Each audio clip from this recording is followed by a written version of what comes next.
Cases digitalitzades en ciutats intel·ligents. És el futur, segons Telefònica, que este matí ha anunciat a València el començament de les instal·lacions que permetran connectar tota la ciutat amb una fibra òptica. Un projecte amb una inversió de 90 milions d'euros. 90 milions per fer arribar la fibra òptica fins al saló de casa o l'oficina. Un projecte d'implantació progressiva en 2 o 3 anys amb una estimació de creació de 1.000 llocs de treball. Una connexió que a més no comportarà cap obra perquè anirà pels mateixos canals que les actuals. Lo que estamos hablando es de un portador que no tiene límite, de un portador que no tiene capacidad, de un portador que hablamos de que entregamos 100 megas por segundo, pero que sin duda más adelante podremos entregar más.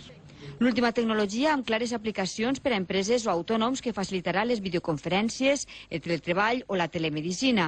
Permetrà intercanviar arxius 10 vegades més ràpidament que la DSL. I no només la capacitat de descàrrega, sinó també de pujada a la xarxa, cada vegada més necessària. Sitúa de una manera definitiva a Valencia como referente de ciudad inteligente, de ciudad de la innovación y, sin duda alguna, de ciudad de las nuevas tecnologías. L'objectiu és que el servici pugui començar a comercialitzar-se al mes d'octubre en algunes zones de la ciutat. A mitjà termini, la instal·lació s'ampliarà a la resta de la comunitat i de l'Estat.